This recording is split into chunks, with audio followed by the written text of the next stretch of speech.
आएगी। आपको यहाँ पर एक रेडिश वायोलेट सी रिंग नजर आएगी यहाँ पर। अब इसका रीजन क्या है हम सारा स्टडी करेंगे। अस्सलाम वालेकुम स्टूडेंट्स, आज हम डिस्कस करेंगे मॉलिशियस टेस्ट को।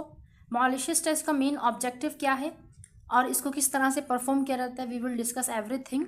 सो इसका मेन ऑब्जेक्शन क्या होता है, ऑब्जेक्ट क्या होता है, आइडेंटिफिकेशन ऑफ कार्बोहाइड्रेट। मिसाल के तौर पर आपके पास कोई भी टेस्ट ट्यूब है, आपको कैसे पता चलेगा कि उसके अंदर कार्बोहाइड्रेट्स हैं या नहीं हैं। सिर्फ कार्बोहाइड्रेट, चाहे वो कोई भी कार्बोहाइड्रेट हो, आपके पास कॉम्प्लेक्स की फॉर्म में हो, ग्लाइकोप्रोटीन्स, लाइपोप्रोटीन्स, ग्लाइकोप्रोटीन्स या ग्लाइकोलिपिड्स हो, या किसी भी पॉलीसेक्राइड हो या फिर मोनोसेक्राइड हो, एवरीथिंग कार्बोहाइड्रेट अगर है तो मॉलिशियस टेस्ट आपको पॉजिटिव रिजल्ट देगा। तो कैसे होता है बेसिकली इसका प्रिंसिपल हम देखेंगे। प्रिंसिपल से पहले आपको इसके रिएजेंट्स का पता होना चाहिए। रिएजेंट्स क्या होते हैं, पहला तो हमारे पास मॉलिशियस रिएजेंट होता है।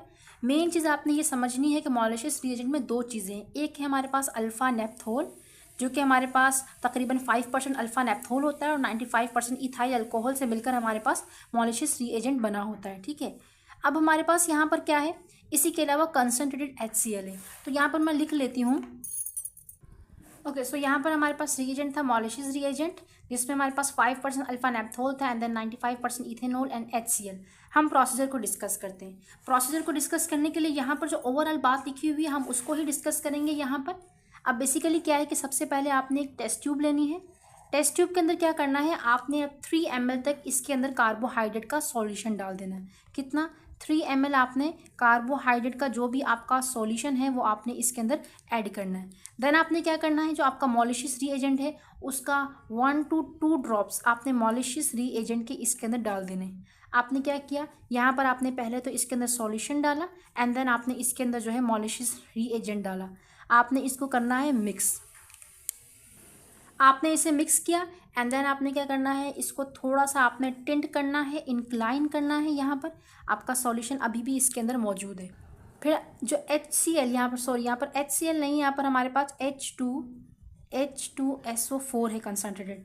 तो आपने यहाँ पर H2SO4 जो कंसनट्रेटेड था वो आपने क्या करना है, wall of the test tube के साथ साथ डालना है। जैसे आप इसको डालेंगे देन क्या होगा, आपने आहिस्ता आहिस्ता से अपनी ट्यूब को करना है बिल्कुल स्ट्रेट। ठीक है, आहिस्ता आहिस्ता जैसे आप इस ट्यूब को स्ट्रेट करेंगे सो यू विल सी कि आपको जंक्शन पर एक रिंग नज़र आएगी। आपको यहाँ पर एक रेडिश वायोलेट सी रिंग नज़र आएगी यहाँ पर। अब इसका रीज़न क्या है हम सारा स्टडी करेंगे। अब आपने ये समझना है, पहले क्या समझना है कि आपके पास पहले यहाँ पर क्या था, दो चीज़ें थी, कार्बोहाइड्रेट का सॉल्यूशन था और मॉलिशियस रिएजेंट था। ये दोनों यहाँ पर मौजूद, दोनों चीज़ें यहाँ मौजूद है। आपने H2SO4 डाला। अब H2SO4 की जो डेंसिटी होती है ना वो होती है हाई। डेंसिटी इसकी ज़्यादा होगी तो वो कहाँ चला जाएगा, नीचे चला जाएगा। इसी वजह से क्या होता है, जैसे आपने इसके अंदर इसे ढाला तो ये नीचे चला जाएगा। जब ये नीचे जाएगा तो ये जो सॉल्यूशन हमारे पास था, ये दोनों चीज़ें थी, ये मिलकर ऊपर आ जाएंगी। जैसे ही ऊपर आएंगी और H2SO4 इस वक्त हमारे पास नीचे है और हमारे पास सॉल्यूशन क्या है, ऊपर है। तो यहाँ पर कुछ रिएक्शन होगा इन दोनों के दरमियान में कि बीच में करके हमारे पास एक रिंग आएगी। यानी कि इस पॉइंट पर हमारे पास तीनों चीज़ें, आपने देखा यहाँ पर दो चीज़ें कौन कौन सी थी, एक हमारे पास कार्बोहाइड्रेट का सॉल्यूशन था, साथ में हमारे पास मॉलिशियस रिएजेंट जिसमें अल्फा नेप्थोल था और इसके अलावा इथेनॉल था। यहाँ पर हमारे पास क्या है, H2SO4। तो इस पॉइंट पर ये तीनों की तीनों चीज़ें आपस में मिल रही हैं। तो इनके मिलने से यहाँ पर कोई रिएक्शन हुआ तभी जाकर हमारे पास एक रिंग फॉर्म हुई।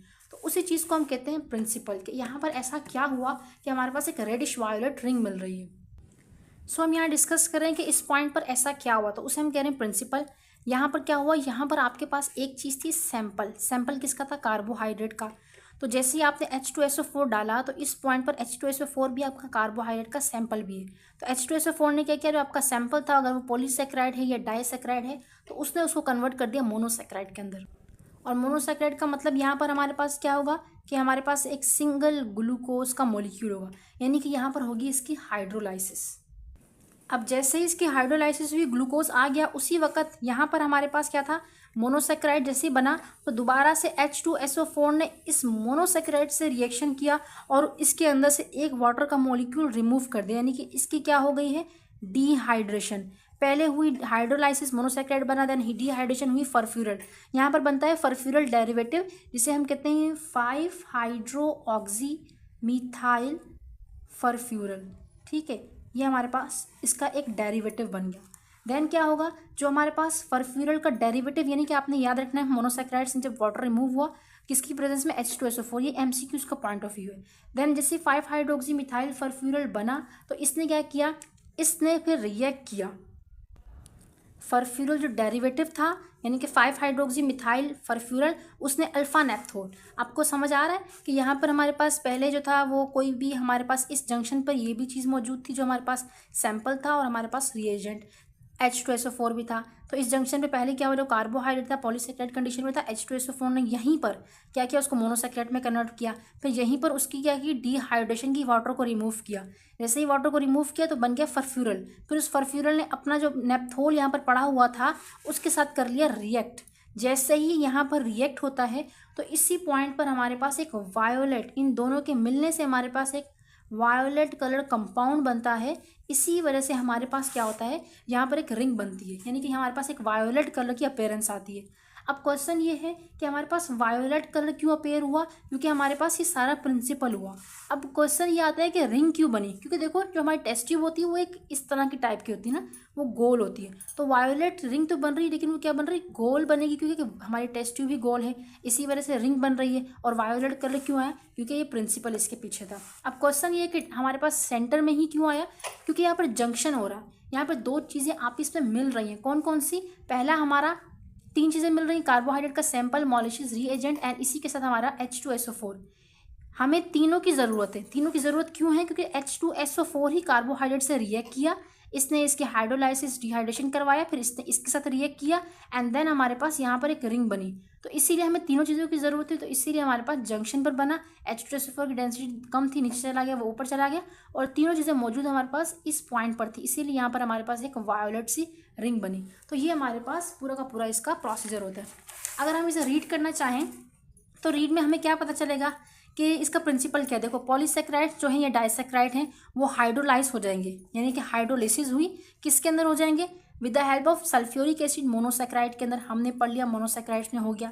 फिर कहता है कि जो मोनोसेक्राइड है वो dehydrated by the concentrated H2SO4 यानी कि सल्फ्यूरिक एसिड, वो डिहाइड्रेशन हुई, वाटर रिमूव हुआ और क्या बन गया, फरफ्यूरल, या फिर उसका डेरिवेटिव बन गया। हमने कहा फरफ्यूरल बना या डेरिवेटिव बना, आपने इसको याद रखना है, एमसीक्यूज का पॉइंट ऑफ व्यू है। देन फरफ्यूरल जो था वो कंडेंस होता है, जो फरफ्यूरल होता है हमारे पास एक उसका डेरिवेटिव है, वो कंडेंस होगा, मिलेगा किसके साथ, नेप्थोल के साथ, अल्फा नेप्थोल होगा। जैसे ही मिलेगा तो यहाँ पर हमारे पास क्या बनता है, वायोलेट कलर्ड कंपाउंड बनता है या कॉम्प्लेक्स बनता है, इसीलिए हमें वायोलेट कलर की अपीयरेंस होती है। ठीक है, ये और जंक्शन क्यूब और हमारे पास ये रिंग क्यों बनी, क्योंकि हमारे पास ट्यूब जो है वो रिंग टाइप की थी। देन हम डिस्कस करते हैं रिएजेंट्स, हमने डिस्कस किए। प्रोसीजर क्या है, यहाँ पर प्रोसीजर में 2 चीज़ें बोल रहे हैं कि आपने 2 टेस्ट ट्यूब लेनी है, एक को आपने जो है सिर्फ सैंपल फिल करना है, दूसरे में डिस्टिल वाटर, फिर आपने मॉलिक्यूल के अंदर आपने जो है सारा प्रोसीजर दोनों में सेम करना है। फिर आपको समझ आएगा कि जिसके अंदर जो रेडिश वायोलेट रिंग होगी तो इसका मतलब है वहाँ पर हमारे पास क्या कार्बोहाइड्रेट है, और जहाँ पर नहीं होगी तो इसका मतलब है वहाँ पर हमारे पास कुछ भी नहीं हो रहा। यहाँ पर आपको क्या होगा, कोई रिंग हो सकता है, आपको कोई रिंग मिल भी जाए जो अगर अल्फा नेप्थोल ज़्यादा है तो आपने इसको इग्नोर करना, लेकिन वैसे आपको कोई रिंग बी में नहीं मिलेगी क्योंकि ब्लैंक। स्टूडेंट्स आप देख सकते हैं यहाँ पर हमारे पास क्या हो रहा है, एक रिंग अपीयरेंस हो रही जंक्शन पर। तो इसी रिंग की मैं बात कर रही थी कि यहाँ पर एक रिंग जो होगी वो फॉर्म होगी, इसी को मॉलिक्यूलर टेस्ट कह रहे हैं। और अगर आपको कोई भी क्वेश्चन आप पूछ सकते हैं। थैंक यू, अल्लाह हाफिज़।